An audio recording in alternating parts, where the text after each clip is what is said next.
Okay, I have just come back from watching The Matrix Resurrections, and I'm setting up the camera right now as we speak. So here is my spoiler-free review of The Matrix Resurrections.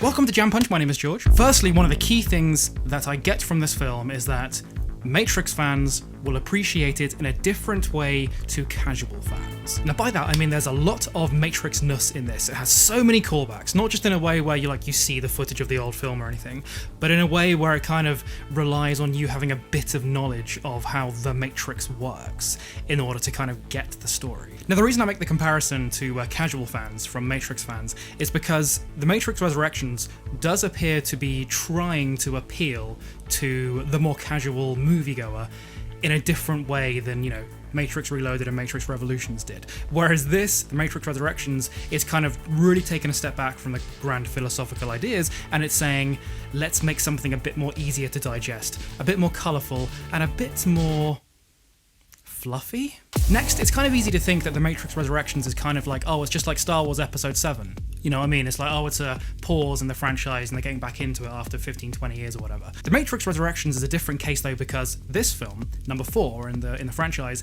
is very different to number 1. Whereas Star Wars The Force Awakens was kind of like a carbon copy of Star Wars Episode 4. This film, The Matrix Resurrections, definitely tries something new. It is definitely not just a simple copy of The Matrix 1. Next, when I watched The Matrix 1 and The Matrix 2 and The Matrix 3, there were some moments that made me go, whoa. And I think everyone can kind of agree with that, especially at the time. I mean, I was only 9 years old at the time when the first one came out, so I didn't watch it at the time. But when I watched it a few years later, there were moments where you go, whoa, like that. Partly because of what it's doing with storytelling, partly because of what it did with special effects, partly because of what it was doing with just kind of posing crazy new ideas. There were definitely moments that make me go, whoa, in The Matrix Resurrections. The problem is, problem depending on how you see it, these whoa moments were very much because I'm a big Matrix fan. I feel like for the casual fan, there's not really going to be any more of those whoa moments. There's this film, The Matrix Resurrections, doesn't have the same groundbreaking element that the first Matrix had. Here's a key point that, as a Matrix fan, I love. It respects the timeline. It respects the effort that was put in by all those authors who wrote the comics, by all those directors who made the Animatrix. The Matrix Resurrections seems to vaguely acknowledge some of the storylines that happened in the past, whether that's The Matrix Online, or whether that's the comics, or the Animatrix, or something like that.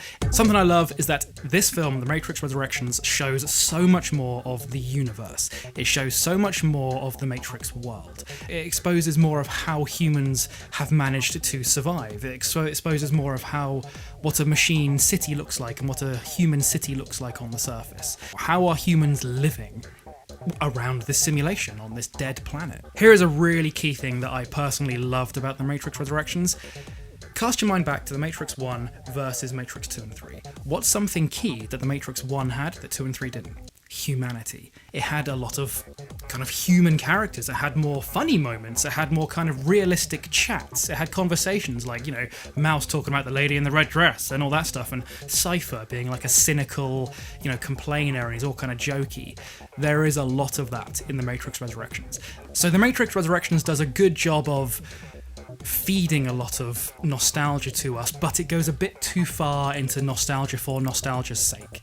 There's a part, maybe about halfway through, just over halfway through, when, I'm not going to reveal what exactly, but something appears and you go, oh okay, is that going to evolve much? And then it totally doesn't, and you go, okay, so that was just shoved into that one scene for nostalgia's sake, and it was just, so that made me a bit sad.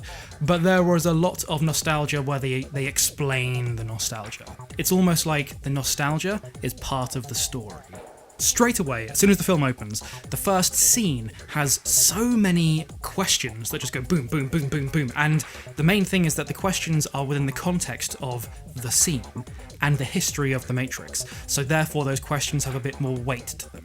It's not like you just see something random happen and you go, huh? How the hell does that work? But no, as a Matrix fan, you can watch that first scene and go, oh, so I kind of get how that might work. And then it answers it and you go, oh, really? Good, I'm pleased I looked into Jam Punch before I watched this. All those meta parts that you've seen in the trailers of, like the previous film being shown on a projector on the stage, they do explain that reasonably well. Up until this one line. Now here's a very, very minor spoiler. They mention Warner Brothers in the film, and that I feel like was just a bit too meta, like they didn't need to. That almost felt like, you know, Lana or whoever wrote the script, or, you know, the team of scriptwriters, they sent it to Warner Brothers, and the Warner Brother executive was like, oh, can we just shove in a mention for Warner Brothers, just it'll be a good laugh, you know? And they kind of were like, oh, fine, whatever. So they just wrote Warner Brothers in the script. But maybe I'm wrong, I don't know. I felt like that line was a bit too silly.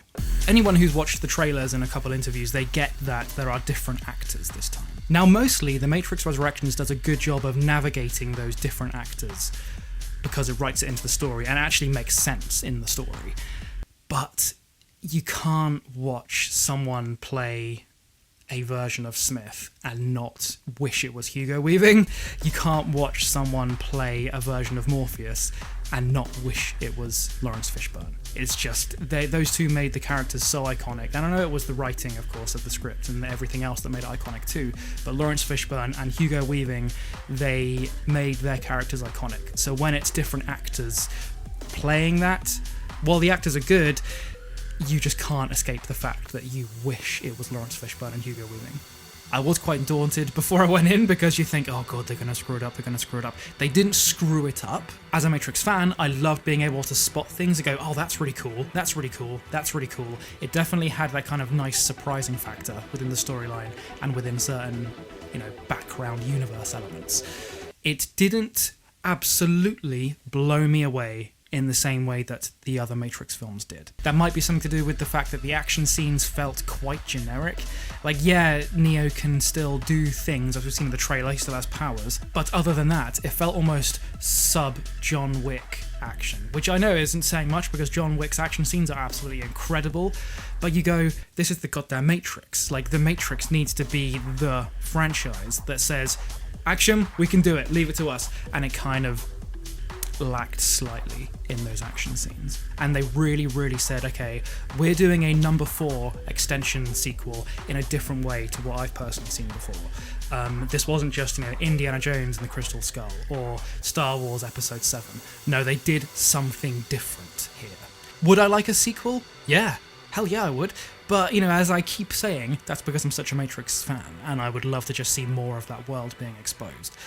But now it's also because this film, The Matrix Resurrections, does pose new questions. It opens so many new avenues in terms of what they could do with the story from now on. So therefore I'd love to see what the hell they're going to do with a number 5 or a number 6. Thank you so much for watching my very quick after the cinema review of The Matrix Resurrections. Please subscribe to Jam Punch as well, because I'm going to be releasing a lot more videos about The Matrix Resurrections over the next few weeks, and just generally subscribe to Jam Punch because I release all kinds of content about Matrix and other stuff as well. So thank you very much, my name is George, and I will see you next time.